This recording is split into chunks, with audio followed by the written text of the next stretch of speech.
Good day. Today is Wednesday, 15th April 2026, and before I proceed with this program, let me remind you again to tick the like button and to check your subscription to this channel. If once you've watched this program, you decide that you like what you've heard and you wish to indicate that fact.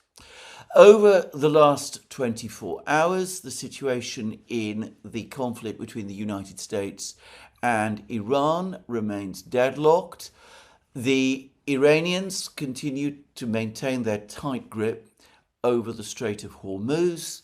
The United States claims that it is now effectively enforcing the blockade, the sea blockade on Iran imposed by President Trump 4 days ago. And there have been reports from the Iranian side of ships, tankers exiting the Strait of Hormuz, mostly moving towards China.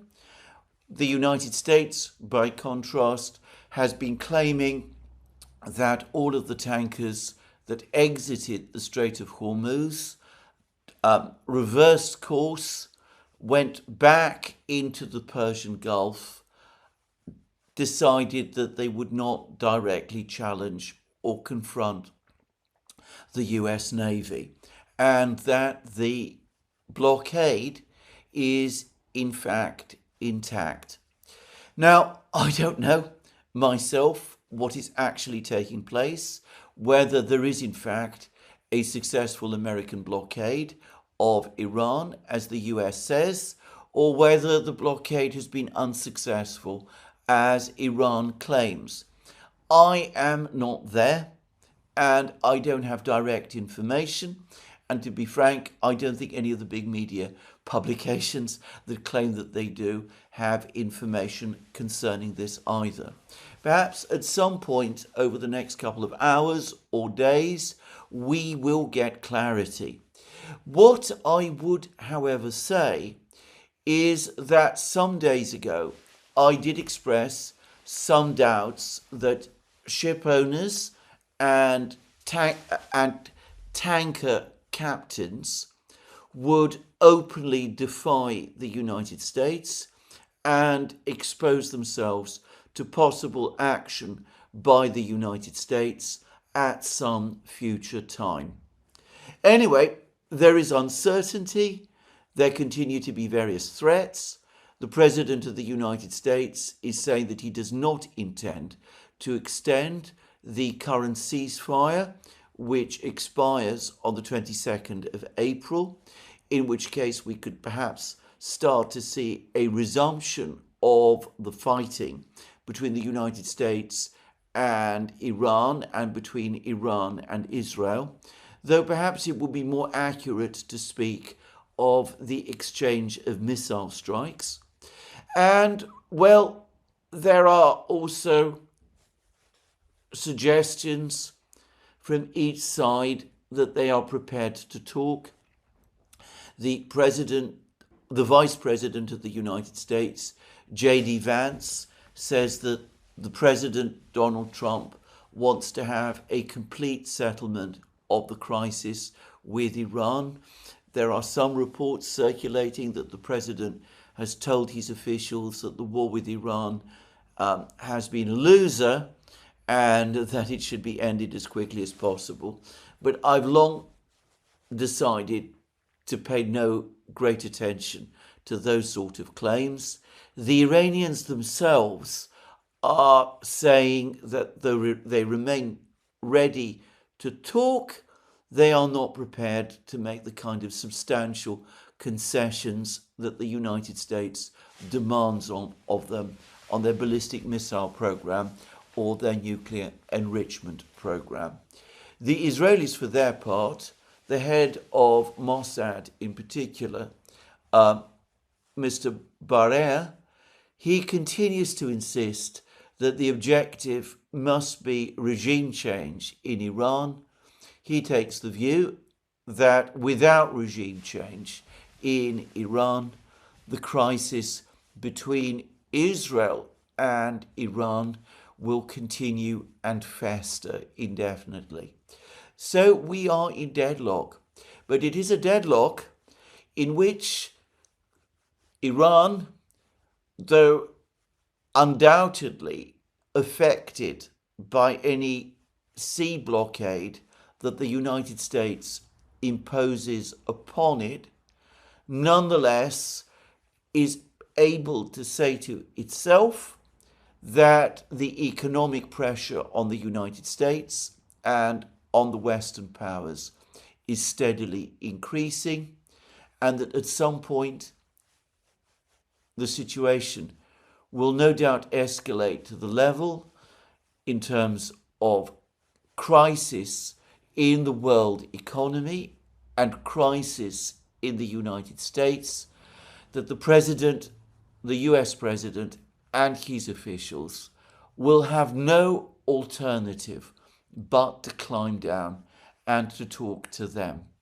And there are abundant articles in the media, one, for example, by Ambrose Evans Pritchard in the Daily Telegraph, which appeared to assess that this Iranian expectation is eventually likely to be fulfilled.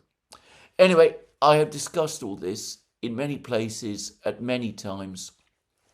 We are now in a kind of war of economic attrition. For the moment, at least, it looks as if the United States has put aside immediate plans for ground operations against Iran, though there are some doubters about this, as I will discuss shortly. The current plan that each side has appears to be to wait to see who breaks economically first. Iran, which is now a fully mobilized economy and which has incidentally been apparently successful in deploying the large numbers of engineers and construction workers that it has to rebuild bridges, restore infrastructure, repair the damage done by the US missile strikes, and, by the way, to clear the debris from the entrances to the tunnels where Iranian ballistic missiles and ballistic missile launchers are stored. Whether it would be Iran, which also, of course, can rely on the backing of its allies in economic terms, Russia, China, the other BRICS states, the states of Central Asia as well, or whether it will be instead the United States that breaks first because of the mounting pressures on the US economy, the effect that this is having on the political system in the United States, the toll this is taking on the president's popularity, and the growing dismay and disaffection of US allies around the world. So this is the situation at the moment. It is an economic war of attrition. We will see who breaks first.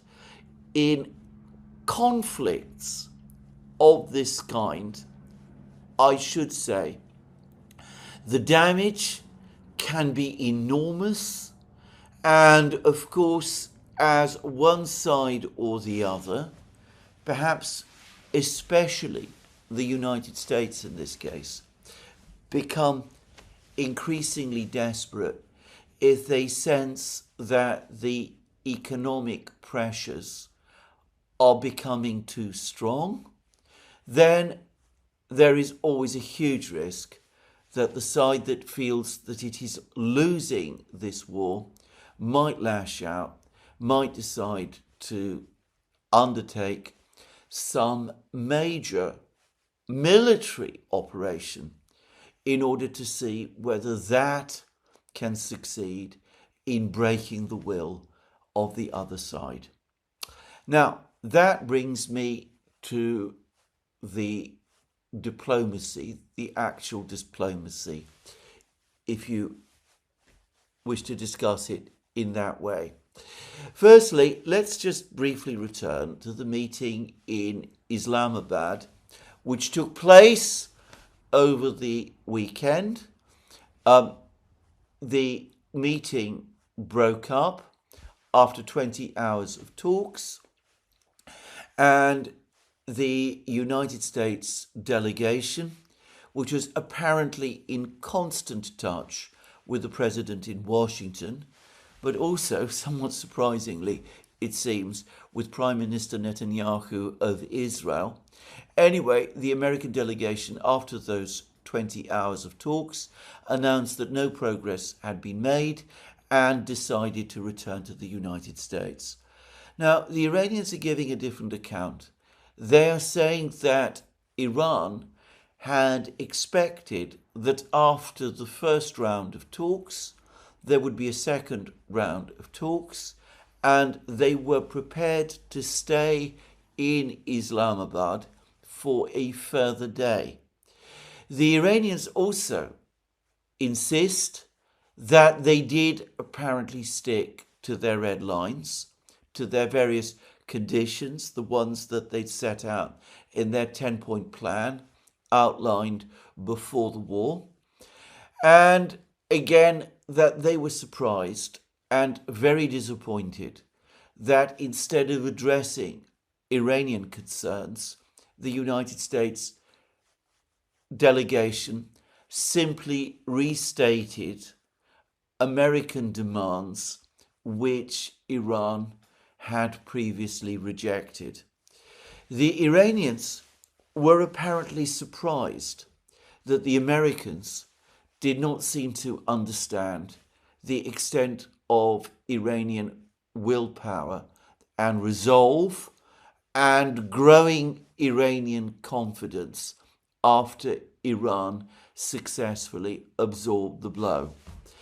And the Iranians had expected more of what they would call realism from the United States, and they were surprised that they didn't find it. I have to say that this reminds me very much of something that happened in the autumn of 2022 during the Ukraine war. After the Ukrainian offensives in Kharkiv and Kherson region in the autumn of 2022, the United States, the US administration of Joe Biden and his two foreign policy experts, if you wish, National Security Advisor Jake Sullivan and Secretary of State Tony Blinken, decided that this was indeed the moment to open talks with the Russians. The Kherson offensive, as we now know, had not, from an American point of view, been a real success. The expectation that the Russian forces on the west bank of the Dnieper River would be destroyed was not fulfilled, but the Russians had withdrawn across the Dnieper, had abandoned the city of Kherson, and there was some idea, some belief in Washington, apparently, that the Russians, in a position of weakness, might be willing to make concessions. So a meeting was arranged between the US director of the CIA, William Burns, and his opposite number in Moscow, the head of Russia's Foreign Intelligence Service, the SVR, Sergei Narishkin. And they met in Ankara. And the United States came with a series of extraordinary demands that the Russians pull out of all of Ukraine, including Crimea, that they pay reparations, that they abandon their efforts to stop Ukraine joining NATO. Apparently, all of those kind of demands were made. And to America's astonishment, the Russians, Narishkin said no. In fact, it seems Narishkin basically blew what, as we say in Britain, blue burns the raspberry, basically told him to get lost. And the Americans came away extremely surprised that the Russians were taking that hardline position as they saw it. And the Russians, for their part, were baffled that the Americans, having failed to crash the Russian economy with their sanctions and having failed to score a decisive military victory in Kherson region, were coming to this meeting and making demands of that kind. And, well, we see the same thing, it seems to me, repeat itself all over again. The United States has indeed done significant physical damage to Iran, but it has obviously failed to deal a knockout blow. It has certainly failed to precipitate the collapse of the Iranian government and political system. But it seems to believe, or the president and his officials seem to believe, that they could come to this meeting in Islamabad and make the kind of demands of the Iranians that the Iranians might have been expected to agree to if the United States was indeed in a position of overwhelming strength and victory. And again, the Americans were nonplussed and surprised when the Iranians said no. And rather than continue to engage the Iranians in further negotiations, they were ordered back home by the president and his officials in Washington. So anyway, the more things change in some respects, the more they remain the same. It seems that there's been little difference in diplomatic approach from one administration to another. It's been a very, very long time since the United States conducted proper negotiations and diplomacy.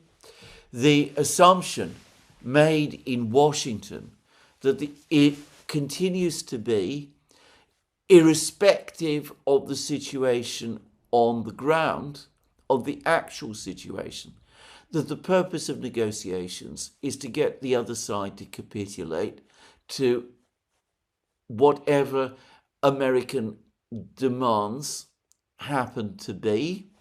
And there always seems to be surprise when the other side says no.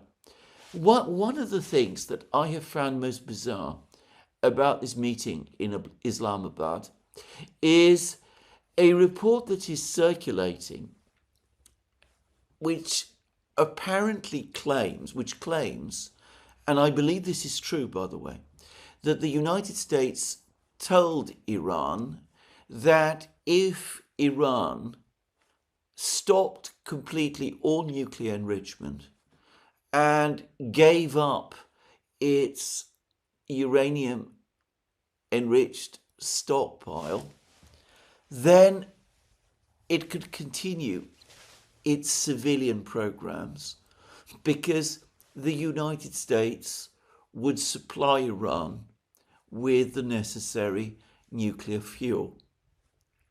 In other words, the Americans were expecting or were demanding that a country that they're currently attacking and whose leader they have recently assassinated or got their ally Israel to assassinate, that the Iranians would accept an offer of this kind of nuclear fuel from the country that is currently attacking them. Again, when I read things like that, it leaves me speechless, and it does make me wonder about how decisions are actually being made these days in Washington. Anyway, as I discussed in my program yesterday, the other side, namely the Russians and the Chinese, have been watching everything very closely. They're now meeting with each other, and, well, they have been engaging in increasing diplomatic action of their own. As I thought would probably happen, and as I discussed in my program yesterday, Russian Foreign Minister Lavrov, on arriving in Beijing, first had a very extensive, in-depth meeting with the Chinese Foreign Minister Wang Yi, who also happens to be Xi Jinping's national security advisor, and who counts Lavrov as a close friend. So there was this meeting of the Chinese and Russian foreign ministers. And then directly after that meeting, Lavrov was received by the Chinese president, Xi Jinping himself. And, well, I am not going to give up time to discussing the Chinese readouts. A lot of what was said was the kind of thing that the Chinese and the Russians often say to each other about their closeness, their trust in each other, the extent that they coordinate with each other on foreign policy issues. But what emerged from all of these meetings is not just that the Chinese and the Russians are indeed coordinating on the Iran crisis, and that they have elevated the Iran crisis to the highest priority area in their joint discussions. But the other thing that came out of this meeting is that the Chinese and the Russians look as if they are now accelerating preparations for an urgent visit to China of none other than Vladimir Putin himself. That over the next couple of days, or perhaps weeks more probably, Putin himself is coming to China to meet with Xi Jinping there as part of the ongoing discussions between the Chinese and Russian leaderships on the Iran question, but of course also on many other questions as well. And, well, Lavrov and the Chinese did indeed discuss the Iran question. Lavrov, over the course of his trip to China, repeated the Russian position that Iran has a legitimate right under the Nuclear Non-Proliferation Treaty to undertake uranium enrichment. This is its sovereign right, which must not be challenged or taken away.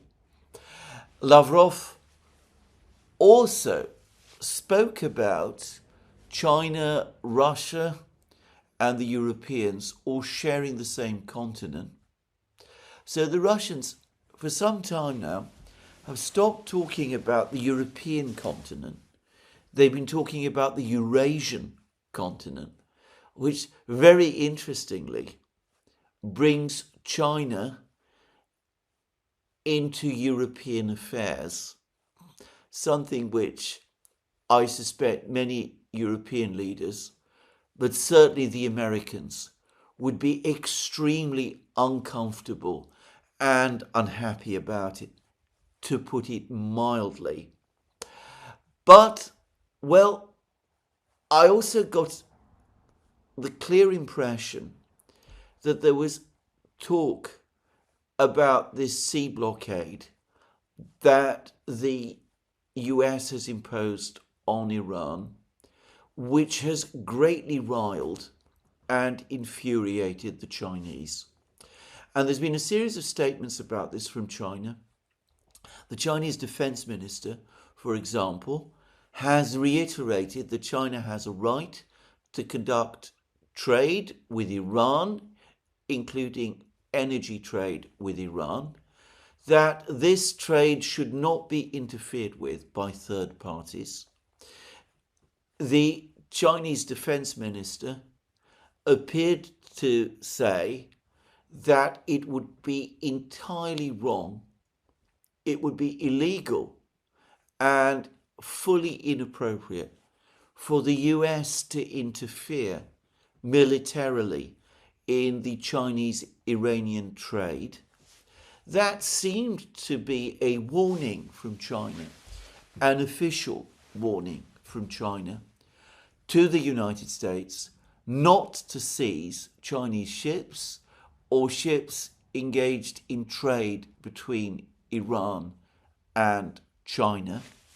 And, well, various Chinese commentators, including the well-known commentator Cao Zhao, of whom, by the way, I cannot say with any certainty that he speaks for the official position of the Chinese government. But anyway, apparently Chinese commentators, private commentators, have increasingly begun to speak about a potential confrontation on the high seas between the United States and China if this sea blockade on Iran continues to be enforced. And of course, this mirrors further statements by the Iranians themselves. The Iranians insist that they have a full, legal, legitimate right to control access through the Strait of Hormuz. They insist that this is their territorial waters, that they have the right to exercise control over them. I'm not going to get into a discussion of the legality of this, by the way. I should say that from my limited understanding, I think this is actually wrong. I think that, yes, the Strait of Hormuz may indeed be Iranian territorial waters, but I understand that by the provisions of the law of the sea, it is an international maritime highway and one through which ships should have unimpeded access, as they have through the Dardanelles and the Skagerrak and other such places. I'm not going to get into a discussion of this, but what the Chinese are saying is that put aside what the Iranians are doing, and the Chinese are careful to say that the Iranians are in no way interfering with Chinese shipping. The Chinese are saying that interference, direct interference with their ships, seizure by the United States of their ships, is an act which China will not accept and will not tolerate. And the Chinese do seem to be taking some action of their own. There are reports, for example, that the Chinese are now starting to tighten control over access points to the East China Sea, that the Chinese Navy is starting to take positions there. And whilst I am not sure that there is a full interference in shipping in the East China Sea, it looks as if the Chinese Navy is being positioned in order to take action in this particular sea in case this crisis develops further. And in the meantime, whilst he was in China, the Russian Foreign Minister, Sergei Lavrov, reiterated Russia's position that it is prepared to take what steps it can to mitigate the effects of this interruption in exports of energy supplies through the Strait of Hormuz, and that Russia, if necessary, will make up for China whatever problem it has in oil.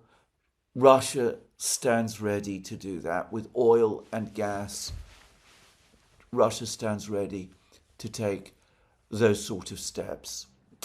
So we are starting to look at a situation where the Chinese are beginning to take steps to enforce what they see as their interests.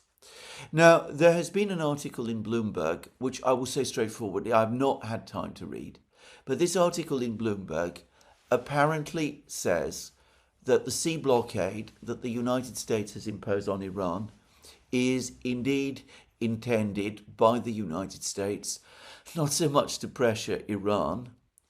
Apparently the Americans have all but given up hope of using economic levers to pressure the Iranian government. Rather, what the United States is trying to do is to use this sea blockade to put pressure specifically on China in order to get China to lean on Iran. And maybe in order to put pressure on China altogether by cutting off China's supplies of oil and gas and of other raw materials. And that might also explain another step that the United States has taken over the last 24 hours. Even as the Russians and the Chinese have been coordinating with each other, with word of Putin soon traveling to China to meet with Xi Jinping. It's worth pointing out at this point that according to earlier plans, before the start of the conflict between the United States and Iran, it was Donald Trump who was supposed to be traveling to Beijing. He was supposed to go there, I believe, on the 31st of March and was supposed to have a meeting with Xi Jinping. Of course, that never happened.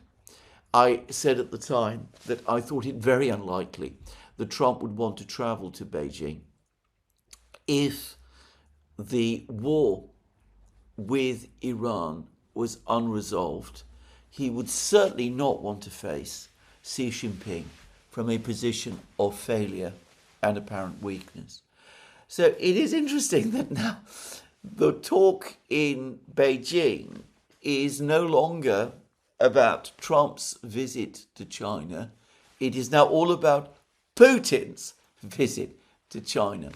But anyway, it does seem as if the Chinese are taking action. It does seem as if the Russians are taking action.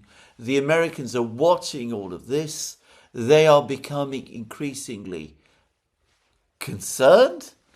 And I would suggest that this is probably what lies behind the announcement by the US Treasury that the sanctions relief granted to Russia for its oil exports has now been withdrawn. We're back to the same situation that we had before when the United States continues to sanction Russia's trade in energy products. All of these steps, the sea blockade, the reimposition of American sanctions on Russian oil and gas exports, of course, all that is going to do is increase still further the shortage in supply of oil products, which is worsening by the day. We'll come to that shortly. But it does again appear to be some kind of a move by the United States to intensify the pressure on the Chinese and the Russians, and in some strange way to hit back at them. Now, of course, if we're talking about Russia's trade with China, this reimposition of American sanctions on Russian oil is going to make absolutely no difference, because China has never paid any attention to those American sanctions. To be frank, given where we are at the present time, I doubt that other Asian buyers of oil, deprived of all oil from the Persian Gulf, I doubt that these buyers, not just China, but certainly India, but quite plausibly, after a certain point in time, Japan and South Korea as well, are going to abide by these American sanctions either. Whatever third-party sanctions, secondary sanctions, the United States threatens against them, and that is a dangerous thing for the United States to do, against countries that are either its allies or its friends. Whatever the threat of secondary sanctions is, these countries need oil. They need gas. In the case of Taiwan, they need helium too. With helium exports from the Persian Gulf having stopped, and with Russia now the biggest supplier of helium and prepared to increase exports of helium, well, we already see that the main opposition leader in Taiwan has travelled to China to meet the Chinese authorities, and this very likely is caused because of Taiwanese worries about reductions in energy imports and imports of helium. Helium being essential to produce chips, the advanced chips, semiconductors, upon which Taiwan's economy now heavily relies. And frankly, taking these kind of steps, the United States, it seems to me, risks eventually provoking outright defiance of its sanctions policy, which might in turn cause the entire sanctions to collapse. Sanctions are a little bit like the kind of threats that in the famous children's novel, The Wizard of Oz, used to make. They are really only effective if everybody believes in and is scared of them. If everybody defies them, then however powerful economically the United States is, then they will be rendered useless and ineffective, and that in turn will severely impact on America's ability to project power. But there is something else, and this takes me back to the topic of the sea blockade. Now, one of the things that happened as the Iranians established their so-called toll booth in the Strait of Hormuz was that the Iranians demanded payment from tankers that were crossing the Strait of Hormuz. They were demanding payment of $2 million per tanker to be made either in cryptocurrency, which, by the way,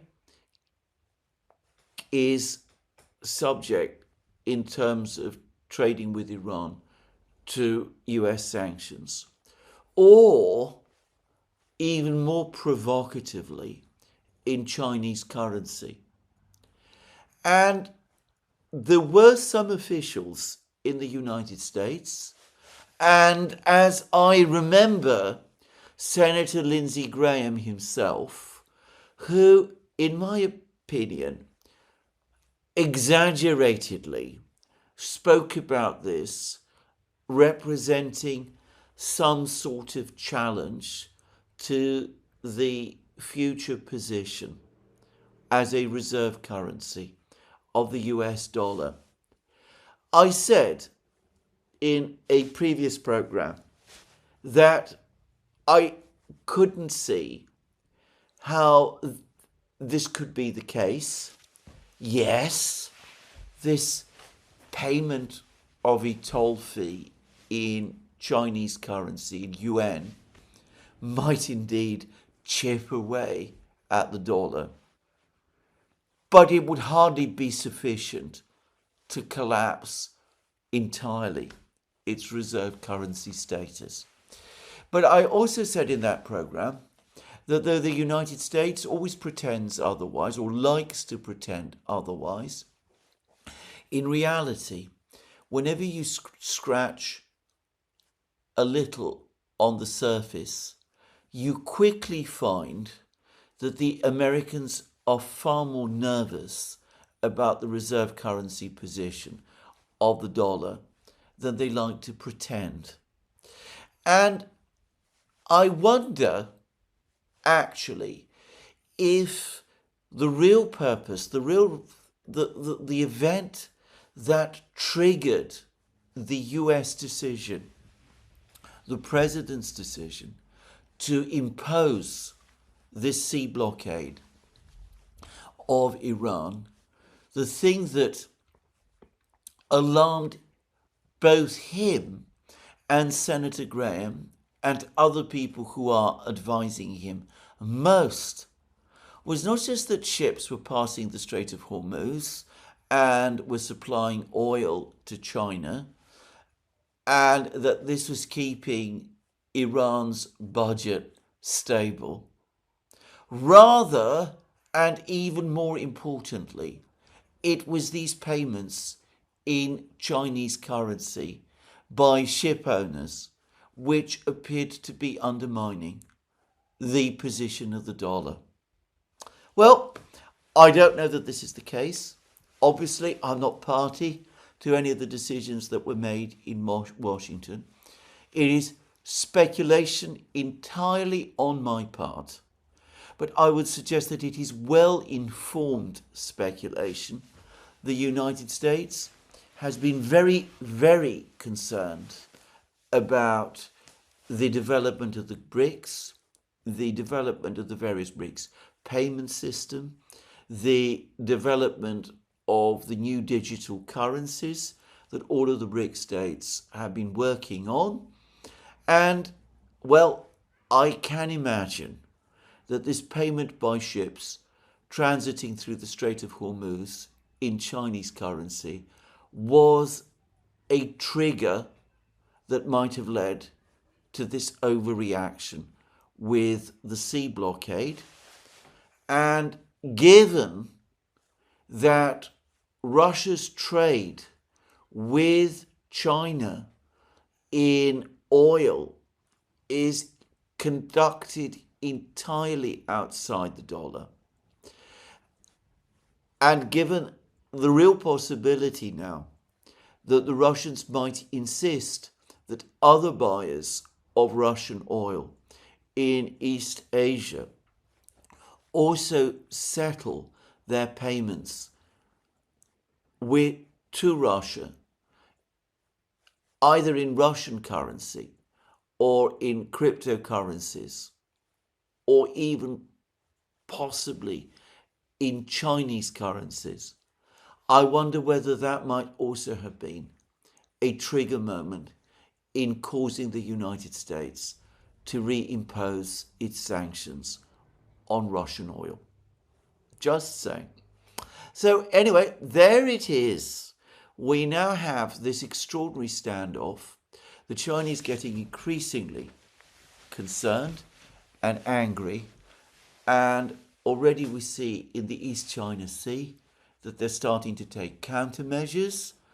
And I received reports about 2 weeks ago that they're quietly slowing exports of rare earths and other strategic minerals. And I personally think it highly likely that with these tensions, that will intensify as well, creating even more pressure on the Americans to come to terms with the Iranians in the way that the Russians and the Chinese, and by the way, the Pakistanis and others say they should.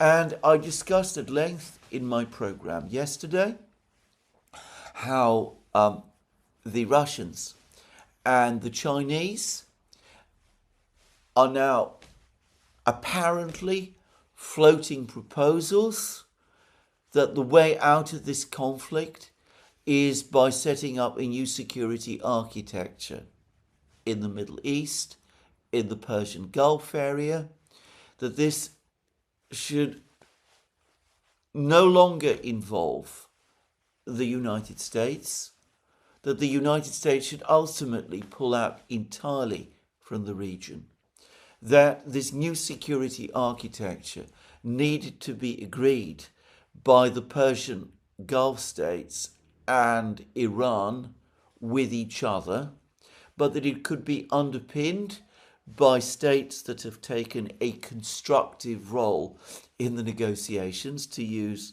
the Russian Foreign Ministry's language, which would be Russia, China, Pakistan and Turkey. And well, shortly after all of those statements made yesterday and the day before, I saw a report that a Saudi deputy foreign minister, in other words, a prominent official of the Saudi foreign ministry, and therefore a member of the Saudi government, now came forward, has now actually said on the record that it is clear that the United States is not able to defend the Persian Gulf states, that the reliance of these states on the American security guarantee was mistaken, that the Arab states therefore have to think about other sources for protection. These could be each other and themselves. This could be outside parties. And by the way, on that, there are already reports that the Saudis have asked Pakistan, in accordance with their long-standing security ties, for help, and that Pakistan has deployed 13,000 troops to Saudi territory. Just saying. And apparently that some Pakistani fighter jets are being redeployed to Saudi Arabia also. But in this context, these comments from this Saudi official might also suggest, I would argue that they do in fact suggest, that the Saudis are at least lending a sympathetic ear to this Chinese-Russian proposal.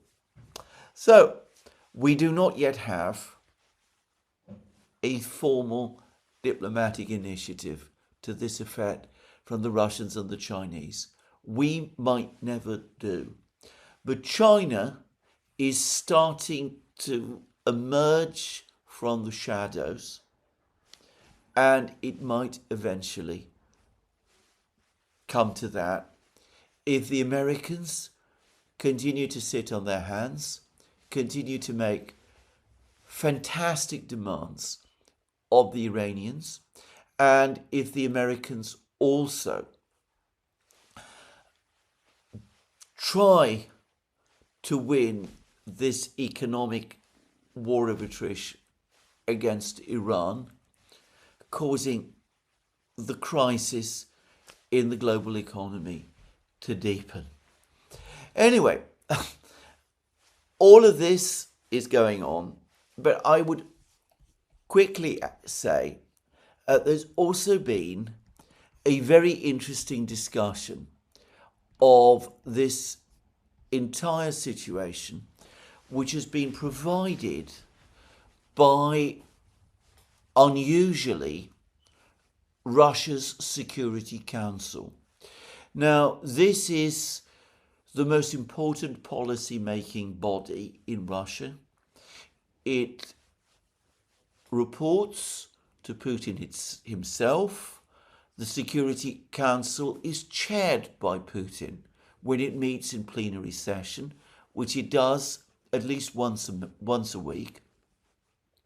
It has an office, and it has this office, which is headed by Putin's national security advisor, Sergei Shoigu, has now published this statement, or rather commentary, as it is called.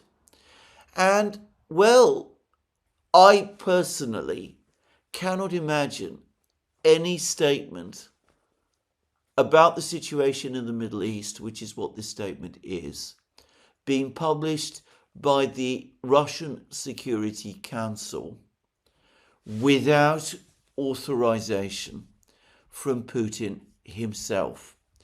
Anyway, the commentary is very cool. It discusses the sequence of events that took place since the announcement of the ceasefire a week ago.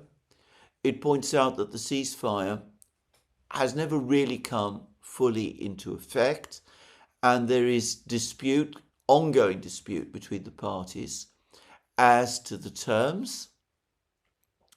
It says that the talks in Islamabad failed because of Washington's key demand that Tehran renounce nuclear weapons development and uranium enrichment, as well as hand over its existing stockpiles of enriched uranium to the United States, which is obviously something that the Iranians will not do.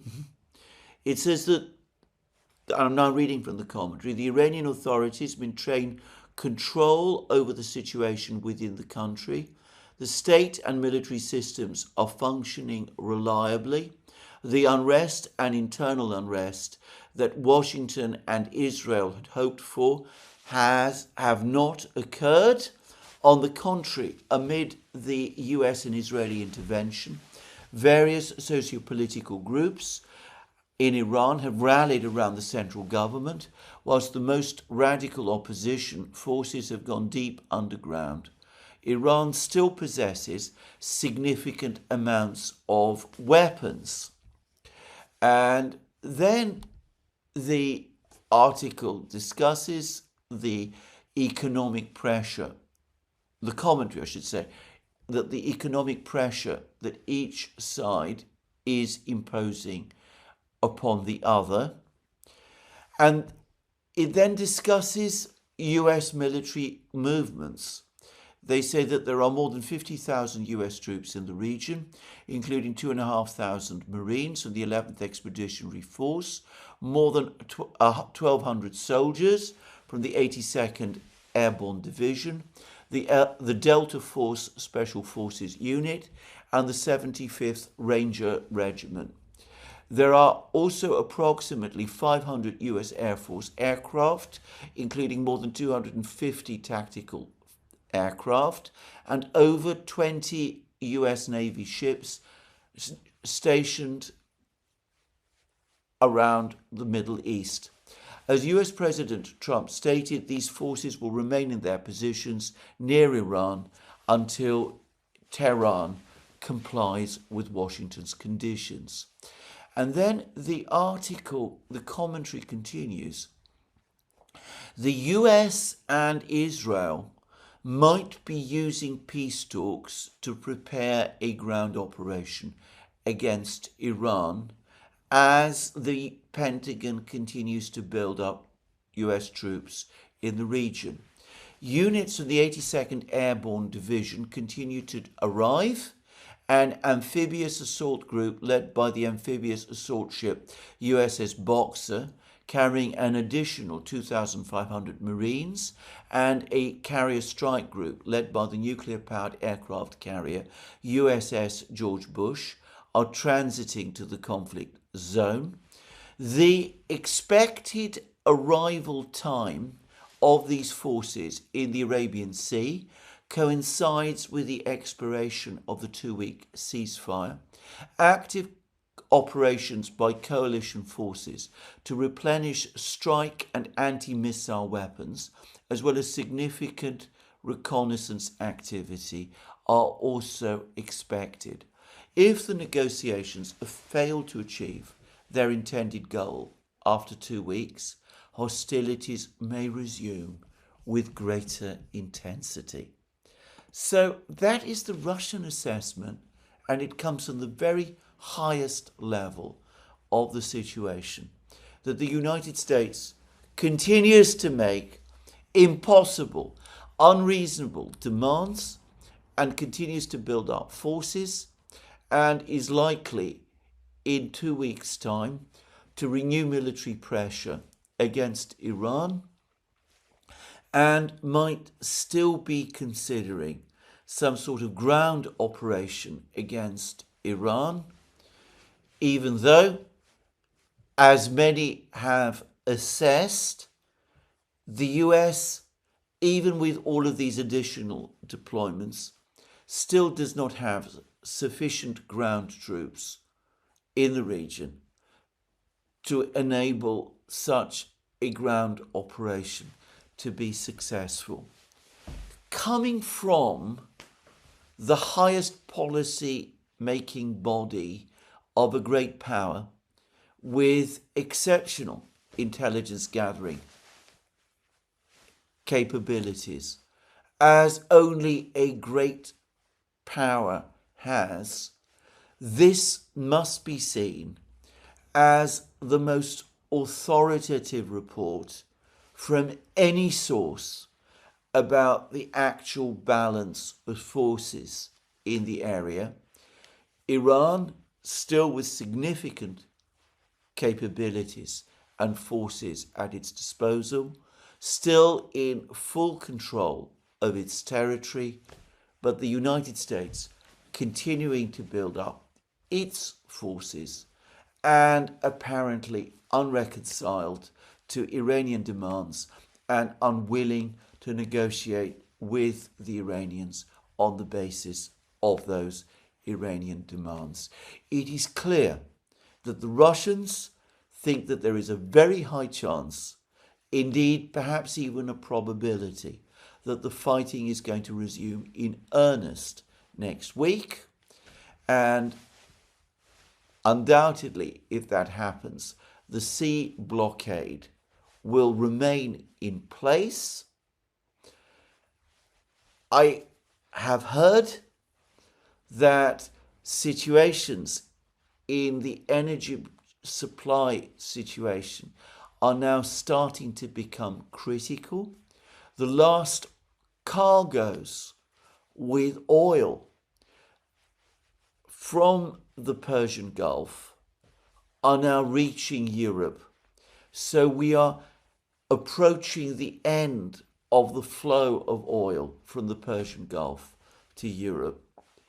I am going to say that if we do see a resumption of the strikes and counter-strikes next week, and certainly if we see an attempted ground operation, it is a given that the Houthis will take steps to close the Red Sea, in which case the crisis that we have seen up to now is going to escalate enormously. So anyway, this, it seems to me, is where we are. Now, to what extent all of this is understood in the United States, I am not sure. The president continues to say contradictory things, as we've seen, though the pattern of his actions speaks of ever greater escalation. There is a chance, there is now at least a possibility of significant Chinese counteraction. And, well, there was a very interesting article in the Financial Times today, which, following a long succession of articles from, including in the Financial Times, telling us that it was the Russians who were supplying all of the intelligence data, the satellite data, to the Iranians. This article suddenly says it's the Chinese after all. Supposedly, the Chinese launched a military satellite last year and then immediately sold this very sophisticated military satellite to the IRGC. And it is this satellite that the Iranians have used to conduct targeting, the kind of targeting that the Iranians have succeeded in doing in the Middle East, which has led to the destruction of the American radar stations and bases. Well, of course, this may be true. I'm not going to speculate about all of this. But at a time, as I said, when China seems to be increasingly involved, I can't help but wonder whether this particular story isn't also intended to increase pressure on Beijing, and whether it might potentially also result at some point in American sanctions and tariffs being again imposed on China, in which case, of course, the Chinese will retaliate. They've already, as I discussed in a recent program, passed a recent law which authorizes them to counter-sanction or to sanction any American companies or any third-party companies or businesses that enforce sanctions against China. We might, on top of an energy crisis, see in the second half of next year another resumption in the trade war between China and the United States, which might also involve a stop in Chinese exports of rare earths, with all of the attendant problems that flow from that. Again, to repeat, I don't know to what extent the president understands the full extent of the crisis that he has started and which is continuing to escalate. But it seems to me that despite some occasional attempts to come off, to get off, he continues to be propelled upwards on the escalation escalator, which, as I have pointed out many times, if you clamber onto it, it's almost impossible to get off, and eventually it takes you up all the way to the top. Well, that's my summary of the situation in the conflict in Iran and in the Middle East. We will see what announcements come out of Beijing and Moscow over the next few days. But the indications are that we should expect further escalation in a week or so's time. Now, Yesterday, I touched on some of the military developments in Ukraine, and I also discussed this legal case that the Russians have now launched against the European Union in the European Court of Justice over the decision taken in December by the European Council to freeze indefinitely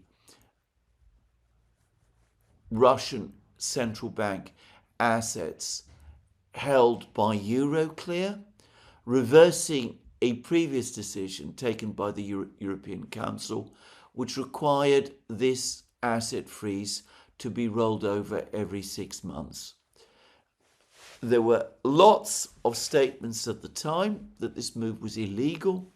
The Russians obviously think it is. They brought this legal case. I discussed the ramifications of it in my program yesterday. It is increasingly looking to me as if the European Union, amongst its many other problems, is going to have to contend with that problem soon as well.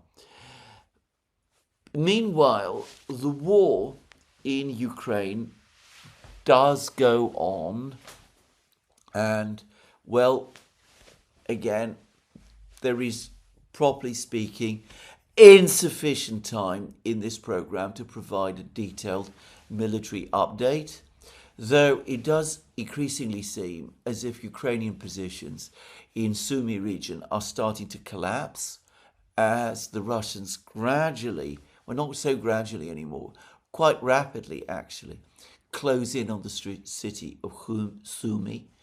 And, well, there's renewed pressure on Orechov, and I've discussed in many places the battle, the fighting in Konstantinovka, which, as I said, in my opinion, is now well past its decisive point. I notice also, and a number of people have also been pointing this out, that there has recently been a significant change in the pattern of Russian drone attacks, Geran drone attacks in Ukraine. Now, last year, up to a few weeks ago, Geran drones would be launched by the Russians in huge numbers, hundreds at a time. Recently, the Russians, as I anticipated, have begun conducting strikes with 800 plus even 1,000 of these drones at a time. But something has now started to happen, which I think is causing increasing alarm in Ukraine. For some time now, it has become clear that these Geran drones are not being launched by the Russians in a fire and forget system on fixed trajectories. On the contrary, they are starting to maneuver. They are maneuvering increasingly in ways that suggest that they are being operated throughout their flight by ground controllers. And over the last couple of days, it looks as if large Geran drone swarms, maybe they're not exactly swarms because swarms suggest a concentrated number of drones. The Gerans don't generally work like that. But anyway, large groups of these drones, after being launched over Ukraine, are able to transfer en masse from target to target, depending on the situation on the ground as it presents itself, which, given the range of some of these drones, suggests that before long they're going to be able to hover in the sky, the night sky, over Ukraine, and diverted from one target to another by their ground controllers as appears suitable given any given situation. Of course, that enables these drones to bypass air defenses and to attack targets which are where possibly defeating whatever countermeasures have been taken at these targets. For example, if you have a large missile